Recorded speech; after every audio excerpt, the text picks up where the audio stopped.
John 8:12. Jesus said, I am the light of the world. Whoever follows me will never walk in darkness, but will have the light of life. I am the light of the world.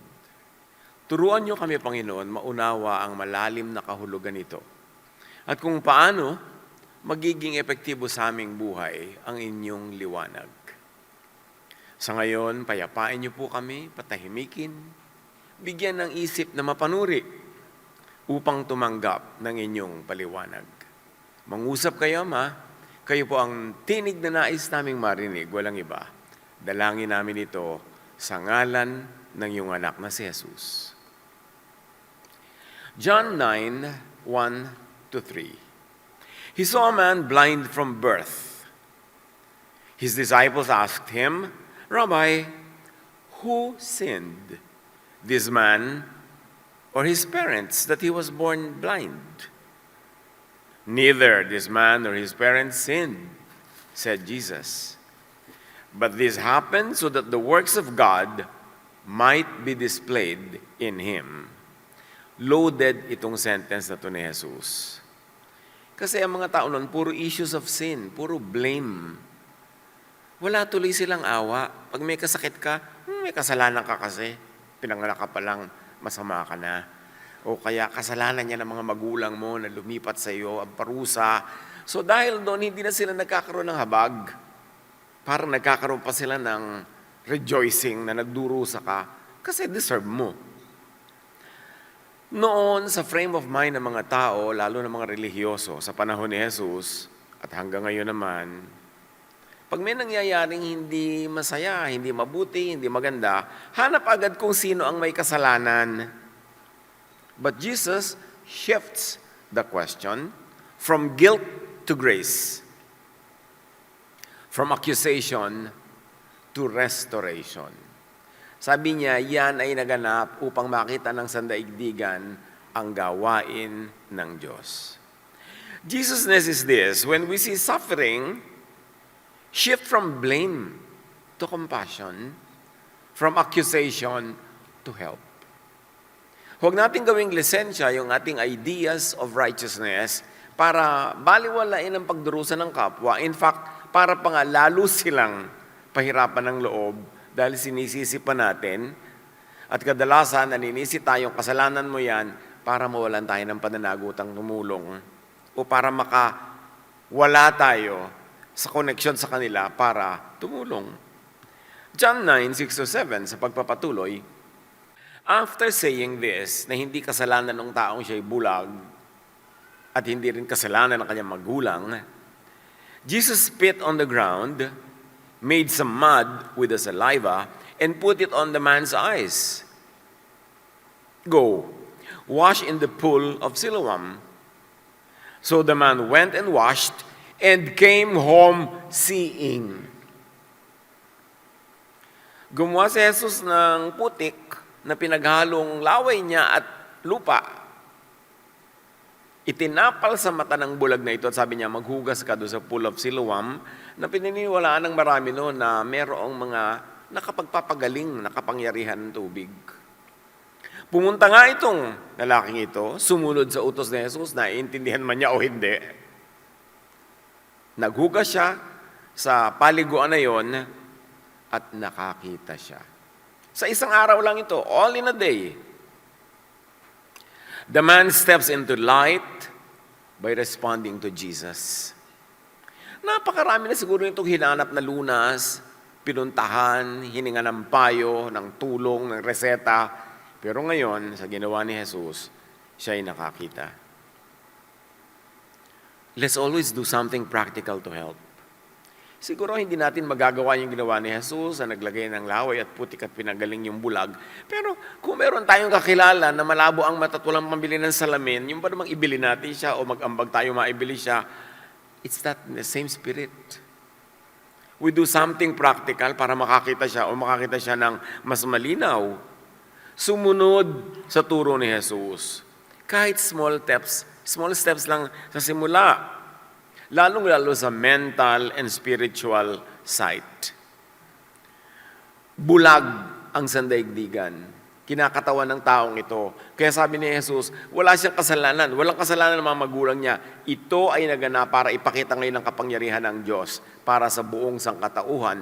Ibig sabihin, ang magaganap sa lalaking iyon ay magaganap sa buong sangkatauhan. In fact, ang kalagayan niya ay kalagayan din ng lahat. Kaya tingnan din natin, meron din tayo mga sariling kabulagan. Maaaring hindi physical, pero mental, intellectual, spiritual, emotional. May mga blind spots tayong lahat. At sa pakikinig kay Jesus, kahit sa kaprasong turo, unti-unting pagsunod, kahit hindi sa malalaking bagay, lumalapit tayo sa pool of Siloam para mahugasan at para lalong luminaw ang ating paningin kung may paningin na nga tayo. At kung totally bulag, spiritually, intellectually, ay para mabuksan ang ating isip. Ang mga katuroan ni Jesus ay tinatawag na light, liwanag, light of the world. Alam niyo yung liwanag, bigyan niyo lang ng konting puwang para pumasok sa isang madilim na kwarto. Nagliliwanag na yun. Step into higher spiritual light by responding to Jesus' first awakening light. Nasa kadiliman talaga ang isip ng mundo. Si Jesus nang may sabi nun. Papasukin kahit sa kaprasong siwang lang ang liwanag ni Jesus. At ito'y magiging panimula lamang ng progressive and increasingly more powerful enlightenment.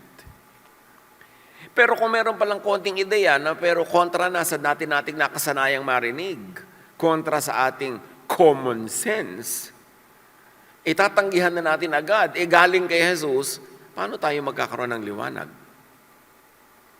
Keep an open mind. Especially to ideas coming from Jesus, even if they are kontra sa dati mo nang nakasanayang paniwalaan. Bigyan ng space ang seed of truth ni Jesus. Get out of the mental box na kinakakulungan ng ating isip para niya tayo mapalaya. So you see, the blindness here is not only physical, it's symbolic of a more terrible blindness. Mental, spiritual blindness. Sa pagpapatuloy, John 9:13-16. They brought to the Pharisees the man who had been blind. Now the day on which Jesus had made the mud and opened the man's eyes was a Sabbath. Therefore the Pharisees also asked him how he had received his sight. Paano ka nakakita? Di ba Sabat ngayon? He put mud on my eyes, the man replied, and I washed and now I see. Some of the Pharisees said, this man, Jesus, is not from God, for he does not keep the Sabbath. Dinedma nila na yung bulag, alam naman nila yun maliit na community lang naman yan, nagkakasalusalubong sila dyan araw-araw. Bulag, from birth, nakakakita ngayon, but that's not the news. Ang news di ba Sabat ngayon? Bakit gumawa siya ng putik? Nagtrabaho siya, he broke the law. Hindi siya from God. They demonized the act of Jesus. At syempre, nadamay din yung man, dahil siya din lumublob doon sa tubig, nagtrabaho din siya. Ikaw, pareho kayo. Lawbreakers kayo. Hindi pwedeng from God yan. Never mind na effective. You see the blindness? And now, nalalaman natin kung sinong tunay na bulag. Tapos nalalaman na natin kung sinong nakakita at sino ang mananatiling bulag. Depende sa attitude nila kay Jesus. Sabi nila, tayo ang from God. Tayo ang sumusunod sa kaugalian. Yang Jesus na yan cannot be from God. At ikaw din, hindi ka from God. Sinful ka from birth. But others asked, how can a sinner perform such signs? So they were divided. They were divided by clarity of vision. Merong bulag yung mga Pharisees at merong mulat ang mata yung mga nagsasabing, paano naman pwedeng mangyari hindi yan from God? Nakakita nga yung tao. Very powerful miracle yan. May mga nag-iisip. Hindi lahat nabudol ng mga Pharisees. Hindi lahat natakpan nila ang mata at tenga. may nag-iisip. At pumalaga mga ito. Sasabihin nila, paano magiging hindi yan from God? This is such a powerful miracle. Pwede bang gumawa niyan ang hindi taong kinakasihan ng kapangyarihan ng kataas-taasan? What do we see here? Pharisees protects religious rules, even against human restoration. So, because they want to protect, it covers the eyes. Mas nais nilang panatilihin yung status quo. Walang iibahin, walang babaguhin sa rules, sa kaugalian, sa tradisyon. Basta, hindi from God ang nangyaring yan. Hindi nila na malilingid na wala naman talaga silang malasakit sa mga tao. Hindi man lang nila ikinatuwa na yung bulag, nakakita. Ang nakita nila, yung Sabat ngayon, hindi dapat nangyayari ang mga ganyang bagay. You see how religion can blind? How religiosity can blind people and take away reason? Now, the healed person becomes secondary. Hindi siya ang primary story. Secondary na lang siya. The healer gets demonized and the very work of God becomes suspect.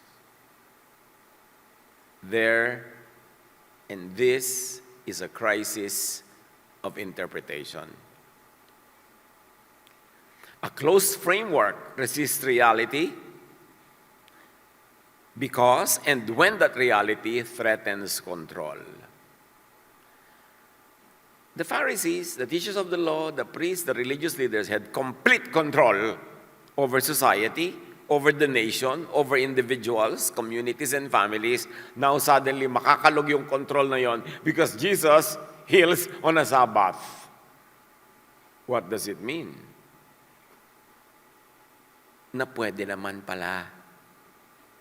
Hindi kailangan pagpakamatayan ng pagsunod dyan. In fact, sinadya pa nga ni Jesus sa Sabat ang marami niyang miracles para lalong mapag-usapan na pwede. Ang nagbabawal lang sa inyo niyan ay yung mga Pharisees na yan, hindi naman talaga ang Diyos sa langit dahil ang Diyos sa langit ay nagpapagaling kahit Sabat, especially sa Sabat. Jesusness prioritizes life over system.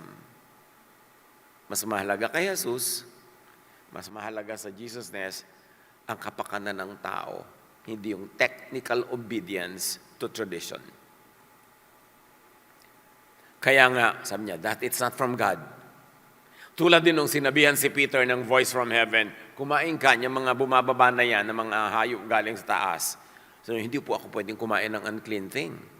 At sumagot ang Diyos, do not call anything impure that God has made clean.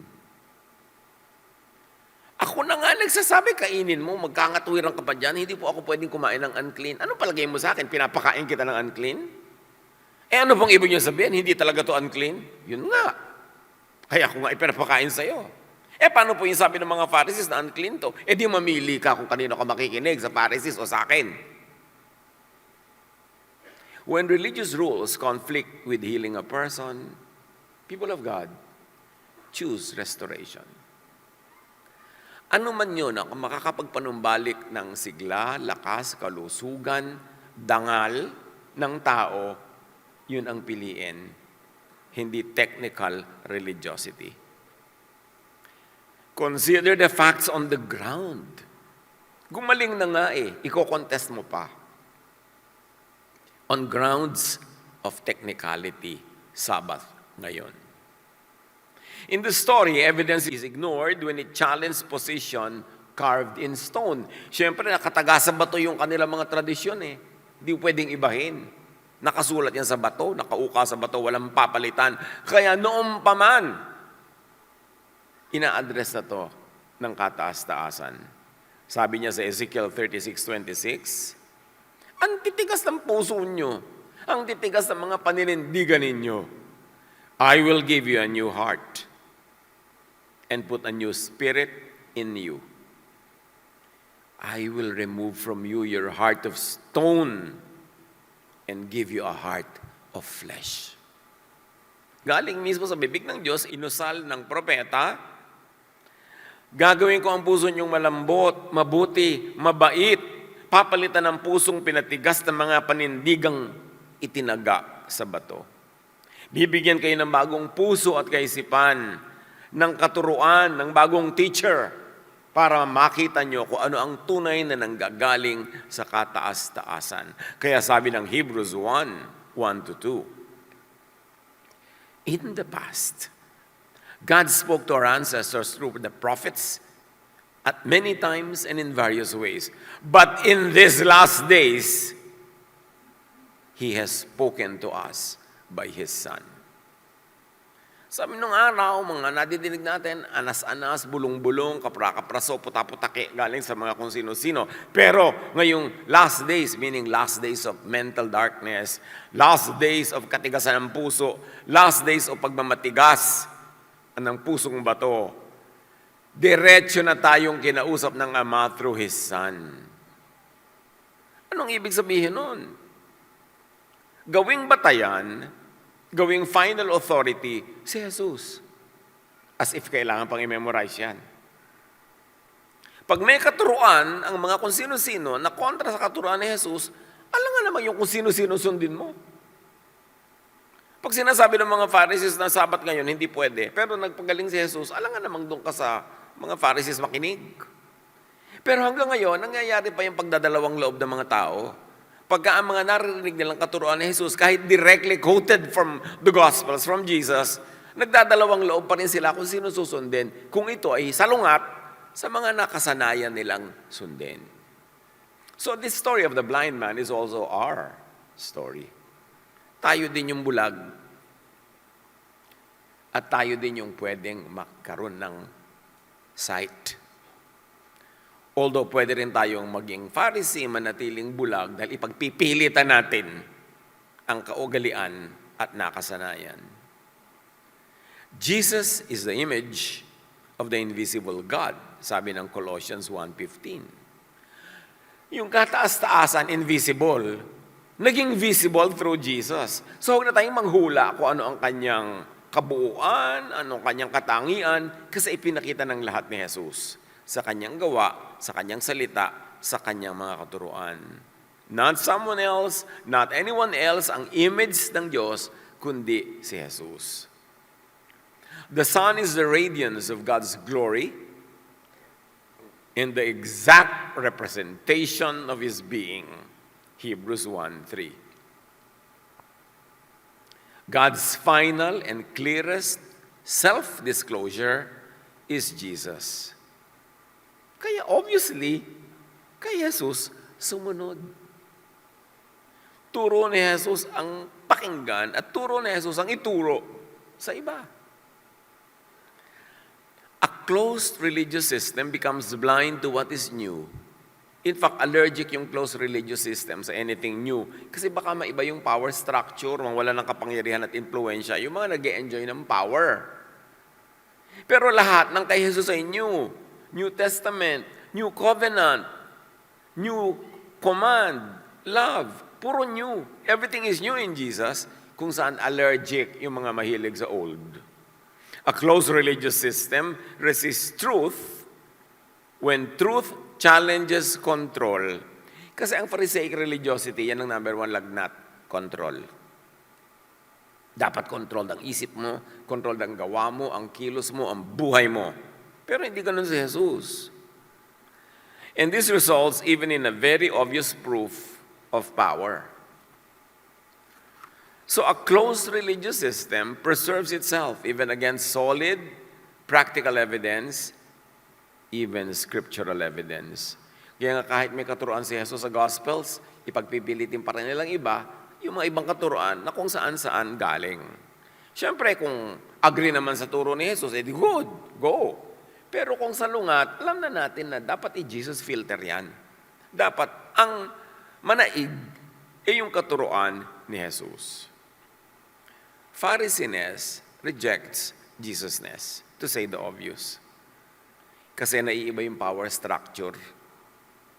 People are empowered, people are set free, at nawawalan ng absolute grip ang mga religious leaders over the people.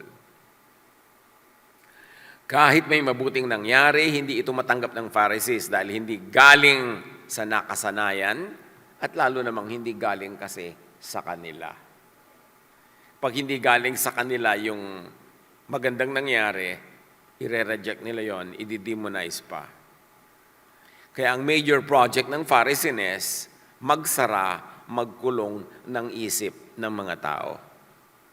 Bantayan ninyo kung may nagsasara at nagkukulong ng inyong isip. Yung huwag kang makikinig sa iba, huwag kang magbabasa ng gawa ng iba, sa akin ka lang makikinig, huwag kang dadalo sa iba, huwag kang makikipagmabutihan sa iba. Bakit anong gusto? Solohin ang isip mo, natural. Pharisees struggles to recognize good when it comes in an unexpected form, especially when it erodes and challenges their so-called authority. But, sabi sa Acts 2:17, eto na naman, in the last days, tulad ng sinabi sa Ezekiel, God says, I will pour out my spirit on all people. Kanino daw ipo-pour out ang spirit, church? All. Hindi na yung solo ng mga religious leaders lamang. Your sons and daughters will prophesy. Your young men will see visions. Your old men will dream dreams. Prophecy ni Joel na kinote ni Peter sa Acts chapter 2 nung day of Pentecost. Dahil marami nagtatanong, ano yan? Mga lasing ba kayo? Bakit kayo ganyan? Umagang-umaga. Sabi ni Pedro, umagang-umaga nga, lasing. Siyempre, wala pang alak available. Ito ang sinasabi ni Joel. Matagal na in the last days. In the last days of the planet? No, in the last days of ignorance. In the last days of the heart of stone, God will reveal His truth to all people. At mula noon hanggang ngayon, yung mga Pharisees, pinipigil yung kalat ng revelation na yon dahil ayaw nilang marating yun ang lahat ng tao. Dahil gusto pa nilang solohin ang loyalty, allegiance, at bulsa ng mga tao. Magmatiyag. Magbantay. Reality is far richer than our frameworks. In Jesus, truth cannot be reduced to our usual categories.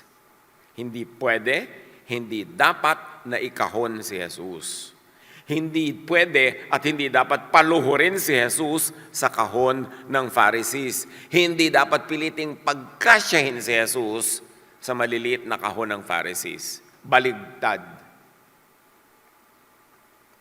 When something good happens outside your box, outside your expectation or understanding, pause, reflect before rejecting it.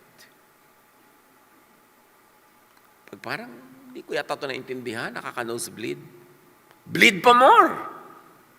Pero intindihin mo. Parang mahirap understand ito, nakakapagod. Magpagod ka, magsikap ka. Kasi para yan sa kalayaan ng iyong utak.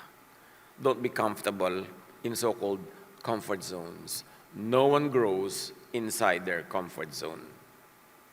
Kailangan lumabas.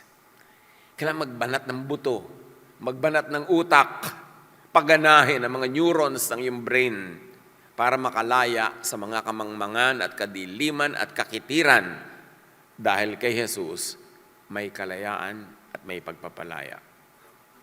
John 9:24-25, hindi pa sila nakontento kasi hindi na-convince yung mga tao. Yung mga tao nagsasabi, kung hindi yan galing sa Diyos, bakit gumaling tong bulag?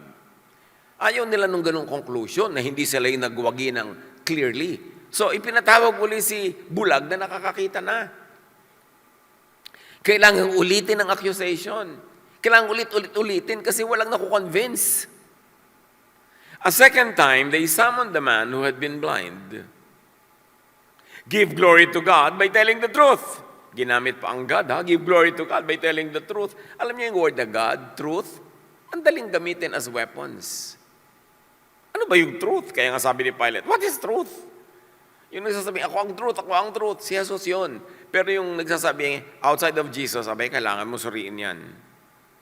Sabi nila, luwalhatiin mo ang Diyos, magsabi ka ng totoo. They said, we know this man, Jesus, is a sinner.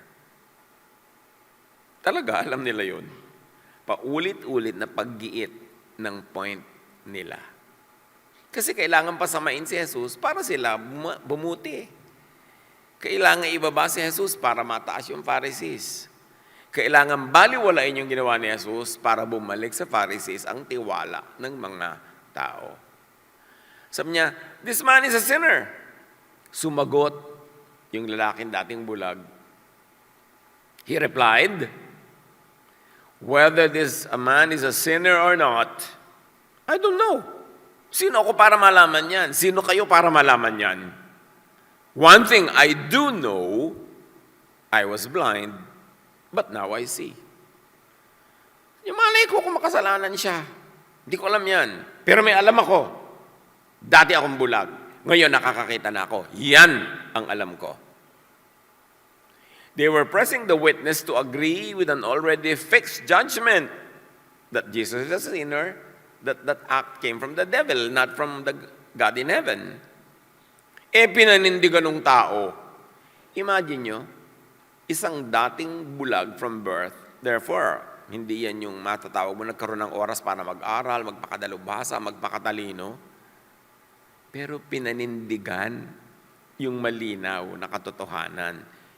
In spite of the Pharisees, before the Pharisees, may buto itong taong ito. Nanindigan. Mali ko sa inyo. Ang alam ko, gumaling ako. The healed man stands against systemic control of interpretation. Ini-interpret kasi ng mga Pharisees yung scriptures na alam nila. Therefore, wrong dapat si Jesus. Dapat sila yung tama. Pero nanindigan yung nakakitang tao. Wala akong pake sa theology nyo. Ang may pake ako sa katotohanan na gumaling ako. What only matters now is that I can see. Do not consume reality to serve a predetermined conclusion, lalo sa mga religious issues. Marami niya mga lutong Macau, yung putol-putol na yung mga ingredients, determine na ang pagluluto. Huwag kayong padadala doon. Always process information, process knowledge, and with the light and guidance of the Holy Spirit, do not be afraid to discover new interpretations and applications. Kailangan makawala sa mga kahon na pinagkulungan sa ating isip. Dapat hindi predetermined ang verdict, open-minded ka. And do not dismiss the evidence. Tulad yan, nakakita yung tao, i-dismiss mo yun. Anong klaseng kabulagan yan? John 9:34-35, to this they replied, you were steeped in sin at birth. How dare you lecture us? And they threw him out. So ikaw na makasalanan, mula pinanganak, kaya ka nga bulag. How dare you? Tuturuan mo kami itong may mga PhD, kami itong mga expert, kami itong may mga titles before our name, mga initials na maraming-marami. Isa ka lang bulag dyan? How dare you? At itiniwalag siya. Yun na ang last line of defense and offense. Itiwalag ka. Because they were gatekeepers of religion. Pag sali nila, sali. Pag pinuwera nila, puwera. Kaya yung mga takot na takot, mapuwera at masipa, baw na lang ng baw, yuko na lang ng yuko, kahit sa baluktot. So, pinahiya nila yung tao, tapos pinilayas. Ipinilit na closing statement, bulag ka kasi, sinful ka kasi at birth. Parang walang nangyaring phenomenal miracle. It's just brushed away. Brushed aside. Binaliwala ang solid evidence. Basta sinful ka, demonic si Jesus, kami pa rin ang from God. Period. End of conversation. Tiwalag. A sense of being right can become permission to belittle. Hindi unusual to see self-righteous people ignore, belittle, disrespect, and even mangbastos ng kapwa. Na sa ngalan ng Diyos, sa ngalan ng kanilang righteousness, sa ngalan ng kanilang title, nagiging magaspang. Kung minsan pa nga ay malupit sa kapwa. The license of religion to trample on other people's dignity. Kitang-kita dito sa kwento, at patuloy na nakikita yan sa maraming kwentong patuloy na nagaganap, buksan ang mata. Religion becomes a weapon to humiliate instead of a way to restore. Observe, magmatyag. Do not be a victim of this Pharisiness. Pag ang pagiging tama o guni-guni ng pagiging tama ay nauwi sa paglait at pagsipa, may mali na. Alam mo yon. Every single cell in your body will tell you. Every neuron in your brain will tell you, may mali dito. Kahit ano pang religious title nito, kahit ano pang grupo ito, pero meron ng pagyurak sa kapwa, pagsipa, may mali na dito. Hindi na ito from Jesus. Napaka-importante to listen to that small voice of Jesus. The conscience that comes from Jesusness. Sabi ni Jesus sa Matthew 6:23, "But if your eyes are unhealthy, your whole body will be full of darkness." Pag ang paningin mo, pananaw mo, paniniwala mo at paninindigan ay may karamdaman, yung buong pagkatao mo ay mababalot ng dilim. If then the light within you is darkness, how great is that darkness? Kung ang liwanag mo ay dilim, grabe naman kadiliman yung nangyayari sa iyo. Have an eye check-up sa Jesus Optometry and Ophthalmology Clinic. Siyasatin mo ang iyong paniniwala, paninindigan, ipasiyasat kay Jesus. Lord Jesus, ano po itong pinapaniwalaan ko na to? Sa inyo ba ito galing or not? Itong behavior ko na to, itong attitude ko na to, itong aming practice, tradisyon na ito, sa inyo ba to? Sa Pharisees, suriin niyo po ako.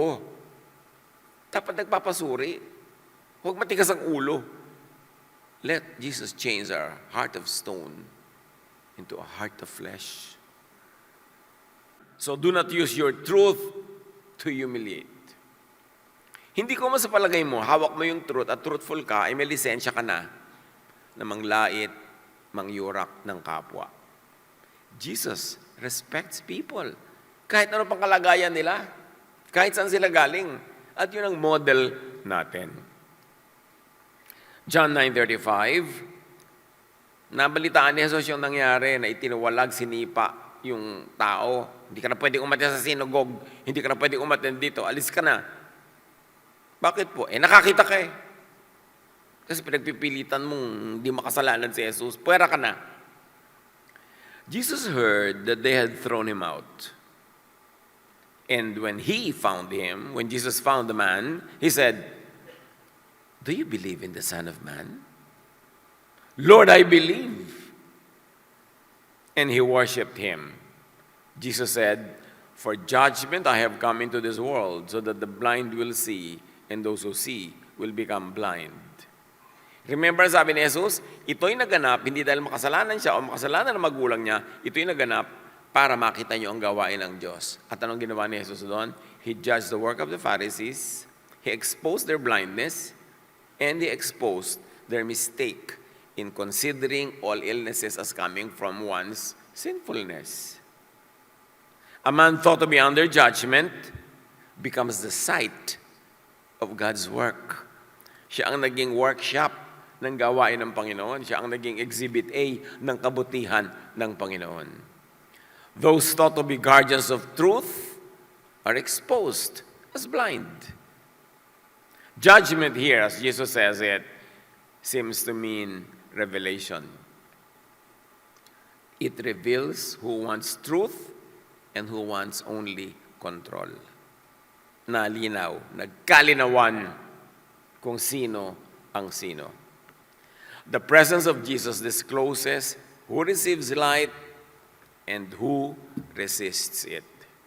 Siguro gumagalaw yung mga guni-guni. Naghahanap ng mga application sa mga katotohanan ito sa ating pang-araw-araw na buhay. Go ahead. Pinag-aaralan natin ito talaga para ihambing ang kalagayan natin ngayon. Suriin ang mga nagaganap sa ating buhay, pati ang sarili natin pag-iisip, at dalhin ito sa Jesus filter. Makita, maunawa ang tunay na turo ni Jesus, at yun ang ipamuhay. At sa pagpapatuloy, John 8:12, Jesus said, "I am the light of the world. Whoever follows me will never walk in darkness, but will have the light of life." Pag walang liwanag, mali ang tingin. Pag mali ang tingin, mali rin ang lakad. Si Jesus ang liwanag. Dahil sa Kanya, lumilinaw ang nakikita, ang nauunawa, at ang dapat gawin. At kung saan pupunta, at kung paano pupunta ron, paano lalakad. Jesus is the light by which all reality, truth, life, and the way of God become visible. Namnamin yung kahulugan nito, mga kapatid. Siya talaga ang nagpapaliwanag ng lahat. Hindi lang ng theology, pati kung paano ka magigisa, paano ka maliligo, paano ka makikitungo sa kapwa. Yung buong buhay, naliliwanagan ni Jesus. Siya ang pamantayan.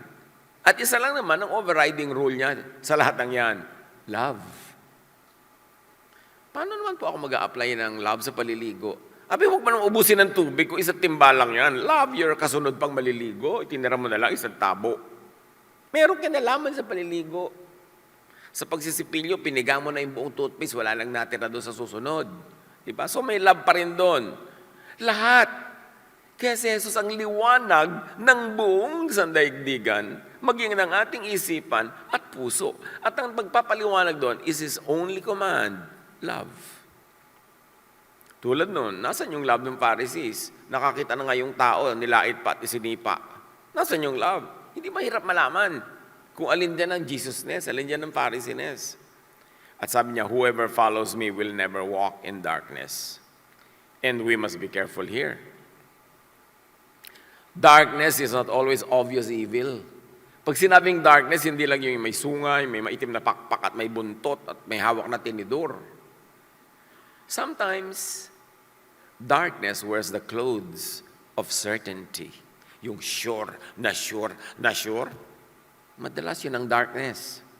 Kasi ang tunay na light, kahit papano, magbibigay ng space for a possibility na baka siya mali.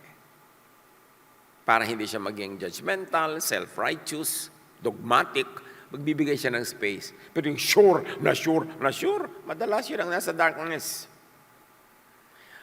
Sometimes darkness quotes rules. Hindi lahat ng quote ng verse, ng mga kautusan, yun ang nasa light. Sometimes darkness sounds very correct and very righteous. How will you know na hindi pala siya nasa light? If it cannot be merciful, if it cannot rejoice when the blind begin to see, if it protects the system more than people, then the room may be bright with religion, but still dark to Jesus, as far as Jesus is concerned. Because the test is kindness, goodness, love, mercy. That is the test. Hindi yung galing ng salita at hindi yung lutong ng mga verses. Mabuti ba? Mabait ba? Loving ba? Observe. Identify darkness. Get out of darkness. In case nakapasok ka o napapasok o sumabit yan. Whoever follows Jesus does not merely receive doctrine, they receive direction. Light changes how reality is seen. Pag natapunan ng liwanag ang isang kwarto, nakikita mo yung relationship ng mga muebles, sa mga gamit, makakalakad ka ng hindi natatapilok, hindi natutumba, kasi may light. Pag wala, you can stumble. So light really is very practical.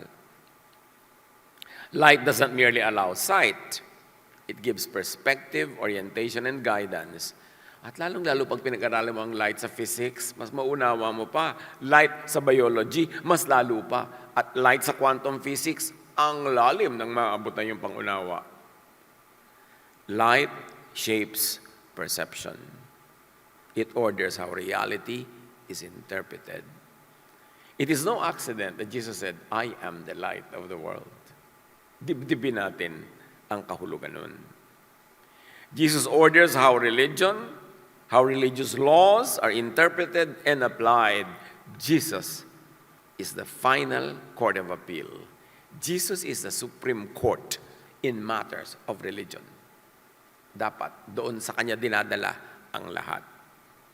Pag may liwanag, lumilinaw ang nakikita, kaya mas nagiging tama ang pag-unawa at kilos. In Jesus, Reality is not guessed, it is revealed. Life is not only guided, it is disclosed, ordered, and sustained. Gawing reference si Jesus. Super memoryahin nyo, especially ang Gospels, very especially ang mga direct teachings and quotations from Jesus. Kung maiksi ang buhay mo, hindi mo kayang pag-aralan lahat, focus on the Gospels. Focus on the life of Jesus. Balikan natin ang nakaraan. Ang nakaraan ng light. Kasi ang unang sipot ng light, nasa Genesis 1. Konting pagbabalik tanaw. So Genesis 1, God speaks light into darkness. And when light appears, creation begins to move. From confusion to order, from emptiness to life, from darkness to a world that can be seen, named, arranged, and filled. Life is the first movement toward light. At nakita natin lahat yan sa Genesis. Basahin nyo, homework, reviewin. O gusto nyo, basahin natin ngayon, abutin tayo ng hapon. Nandun lahat. Light ang pinagmula ng lahat. At light ang nagbigay ng guidance sa lahat. And it's no accident that Jesus says, I am the light of the world. Sa simula pa lang, liwanag na ang sagot ng Diyos sa dilim at gulo. Kaya sa Psalm, light is guidance. Ilaw sa daan para hindi maligaw. Sa Isaiah, the prophet speaks of light for people walking in darkness. Light becomes rescue. God brings people out of darkness and confusion. Kaya naman hindi kakatuwa na sa John 1:1-5, kung Genesis ang simula ng old, John ang simula ng new, light pa rin ang topic. Parehong light sa simula. Kaya sabi ni sa John, in the beginning was the Word, and the Word was with God, and the Word was God, and this is light that brought life to all men, etc. In John 1:4-5, in Him, in Jesus, was life. And that life was the light of all mankind. The light shines in the darkness, and the darkness has not overcome it. Although may darkness, hindi na naig ito ng ganap. Kaya nakita nyo, may mga taong sumasalungat pa rin doon sa Pharisees. Kung hindi ang galing sa Diyos, bakit nakakita? Merong patuloy na merong light ang kanilang isip. Hindi naman lahat na bulag. Kaya yung man who was healed, sabi niya, ewan ko sa inyo, basta ako, gumaling ako. Meron siyang light. And all throughout time, may mga nagdala ng light na yun. Di yan nawala. The light in Genesis is now revealed as person, as Jesus. In Jesus, life and light enter the world again. The light is not merely brightness, it is life itself. The light has come, but not everyone wants to be able to see. Tulad ng mga Pharisees, eto na nga ayaw pang paniwalaan. Pero may mga mulat, may mga laging nakakita, at meron namang konting pitik lang sa kanilang utak ay nakakakita na. Meron nun. Kaya sabi, but to all who did receive Him, meaning His light, who believed in His name, He gave the right to become children of God. John 1:12. Kung light sa Genesis 1, John 1, light uli ang topic kasi ibinalik. So this is creation being recreated. This is creation being reordered through the same agent, light. Except noon, hindi clear. Ngayon, kinlarify na ang light na yan ng anak ng Diyos. Siya si Jesus. God calls His people out of darkness into His wonderful light. Sabi ng 1 Peter 2:9. So out of darkness, kinukuha ka, binubunot ka ni Jesus. Kung sasama ka, nasa sayo yan. Nasa dilim kasi ang mundo. Jesus does not merely brighten the darkness, He calls people out of it. What is the darkness that Jesus is calling you out from? Makinig. Huwag maglublob sa darkness kung iniaahon ka na nga ni Jesus. Hinahango na nga tayo, tinatawag tayo, susunod na lang tayo. Binuksan na niya yung daan. In our story, the one who first spoke light at the beginning, in Genesis, now stands before a blind man, a picture, a microcosm of humanity needing restoration. Imagine, Genesis, tinapunan ng liwanag ang kadiliman. Tapos sa John 1, ang liwanag na yun pala ay ang anak ng Diyos. At ngayon sa kwento, yung bulag, ang kaharap niya ay si Jesus, ang anak ng Diyos. Ang liwanag ng Genesis, ang liwanag ng John 1, yun ang light of the world. Imagine, kaharap niya. At siya naman, kinatawan ng buong sangkatauhan na bulag. Ang nangyari sa kanya ay clue ng pwedeng mangyari sa lahat ng makikinig. Yung lalagyan ni Jesus ng putik, laway niya at putik yung mata. Lalagyan ka na nga sa, ay kadiri, huwag kang palagay. Manatili kang bulag. Yung nilagyan ng putik, sabi, magpahugas ka doon sa pool, sumunod naman. Anong kailangan nating ministration ni Jesus at anong kailangan pagsunod natin para matanggal ang mga kabulagan natin? Nakita niyo si Paul, nung kanyang susugurin ng mga maniniwala kay Jesus, siya'y pinigil at siya'y nabulag. And after 3 days, pinapunta sa kanya si Ananias, sabi, mag-minister ka kay Paul, gusto ko yang maggamit sa aking gawain. At as soon as Ananias, o siya nga ba yun, check the name, as soon as he ministered to Paul, naglaglagan ng para mga kaliskis na nakadikit sa kanyang mata. At ano rin unang nangyari sa kanya? Nakakita rin. Nakita niyo the metaphor of blindness, the metaphor of light? Because when Paul was going to attack the people of God, na-blind siya ng light at nahulog siya sa kabayo. Light na naman. And Jesus said, I am the light of the world. At may nagsabi siya, Paul, Paul, or Saul, Saul, why are you persecuting my people? Sabi ni Saul, who are you, Lord? I am Jesus. Siya yung light. And this same light, nakaharap nung bulag na yon, kaharap din natin ngayon. Can you imagine the drama? The power of this scene that is not only about the blind man, but also about all of us. Kaya sabi ni Jesus, hindi dahil sa kasalanan ng magulang, hindi dahil sa kasalanan niya, naganap ito dahil makikita sa gawain na ito ngayon, sa gagawin ko, ang kalagayan ng buong mundo. The world will see the grace of the Father in heaven. And the Father will deliver you from your darkness. This healing that happened to the man is creation happening again. Dahil nag-fall. This healing is recreation, restoration of all of us, willing to be restored. Something broken, not only in one man, but in the whole of humanity, is being made right there and then. This event is cosmic, therefore telescopic. It is also molecular, therefore microscopic. Infinite. Tumaas ka at bumaba, lumaki ka at lumiit. Yun ang gawain ng light of the world. This happened so that the works of God for all humanity might be displayed in Him, sabi ni Jesus. Hindi lang ito isolated kwento ng isang taong pinagaling. This healing is a preview of a larger, universal restoration. Darkness is being removed, sight is being restored, and life is being reordered. Make it universal, make it global by beginning in you.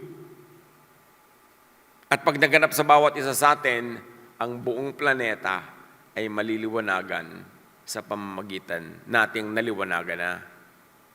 Dapat sumali ang lahat sa work na ito ng kataas-taasan. In Matthew 11:2-5, John asked if Jesus was the expected one. Sabi ni John, pumunta kayo kay Jesus, itanong niyo kung siya na yung inaabangan natin. Jesus answered by pointing to restored lives.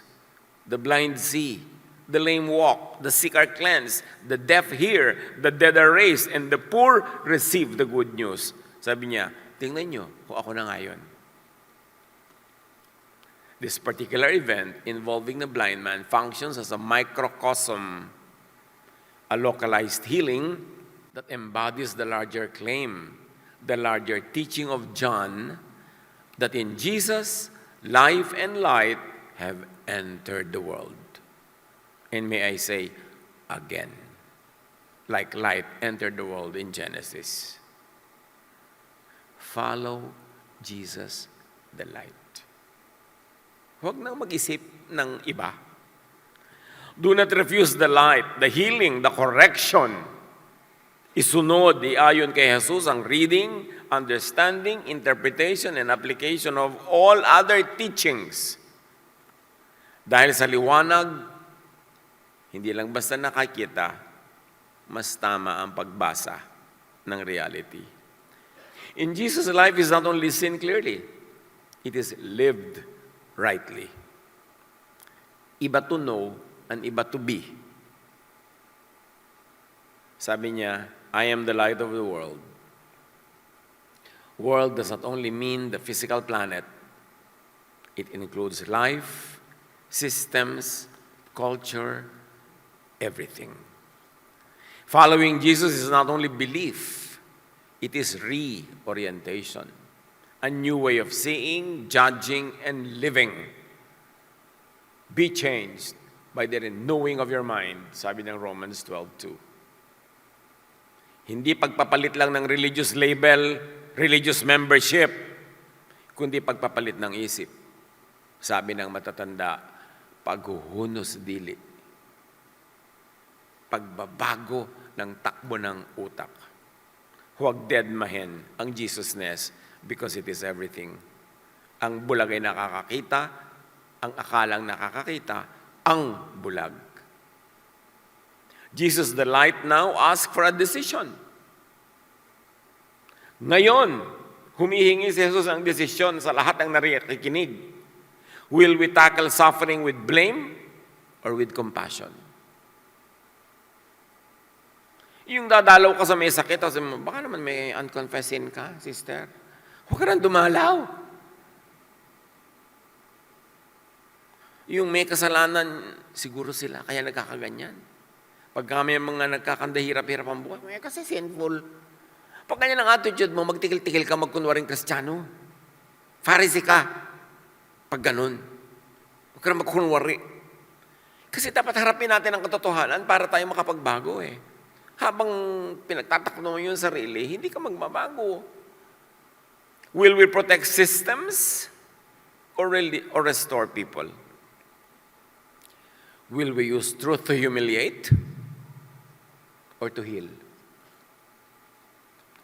Will we use our faith to exclude or to include and welcome people? Yan ang mga practical application ng light na yan.